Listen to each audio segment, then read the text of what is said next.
ఈ రోజు police department గంజాయి పట్ల అదేవిధంగా డ్రగ్స్ పట్ల అక్కడ ఉక్కుపాదం మోపడం, ఈగలకి కూడా ప్రత్యేకంగా ఒక బడ్జెట్ కేటాయించుకోవడం, సైబర్ పోలీస్ స్టేషన్స్ ని కూడా ప్రతి జిల్లాలో ఏర్పాటు చేసుకోవడానికి బడ్జెట్ ని రూపొందించుకోవడం కూడా జరిగింది. ప్రత్యేకంగా గౌరవ చంద్రబాబు నాయుడు గారికి అదేవిధంగా ఆర్థిక శాఖ మంత్రి పయ్యావుల కేశవ్ గారికి, పవన్ కళ్యాణ్ గారికి కూడా ప్రత్యేకంగా ధన్యవాదాలు తెలియజేసుకోవాలి. ఎందుకంటే ఎప్పుడూ లేని విధంగా హోమ్ డిపార్ట్మెంట్ కి ప్రత్యేకమైన నిధులు ఏర్పాటు చేసుకోవడం కూడా ఈరోజు బడ్జెట్ కేటాయించడం కూడా జరిగింది.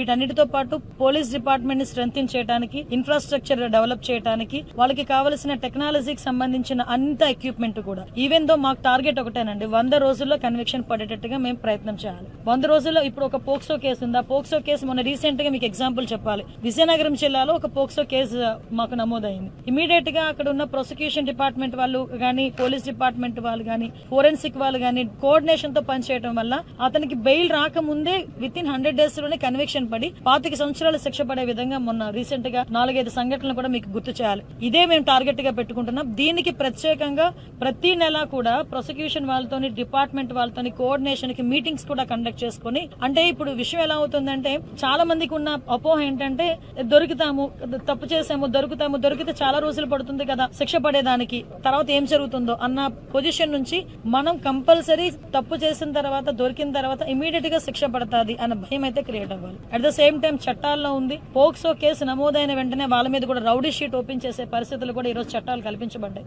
దాన్ని బేస్ చేసుకుని కూడా ఆడపిల్లల మీద అఘాయిత్యాలు తెగబడిన వాళ్ళు ఎవరైనా ఉంటే కూడా వాళ్ళ మీద ఇమీడియట్ గా కేసు ఫైల్ చేయడమే కాకుండా వాళ్ళ మీద రౌడీ షీటర్లు కూడా ఓపెన్ చేసే పరిస్థితి కూడా కనిపిస్తా ఉంది. మరీ ఎక్కువైతే వాళ్ళ మీద పీడీ యాక్ట్లు కూడా వాళ్ళ మీద పెట్టే పరిస్థితి కూడా కనిపిస్తా ఉంది. ల్యాండ్ గ్రాబింగ్ కానీ, అదేవిధంగా సైబర్ క్రైమ్ విషయంలో గానీ ఎక్కడా కూడా టాలరేట్ చేసే పరిస్థితి కనిపించట్లే. దయచేసి ప్రజలందరూ కూడా మాకు కూడా సహకరించాలని మీడియా మిత్రుల ద్వారా కూడా తెలియజేసుకుంటున్నారు.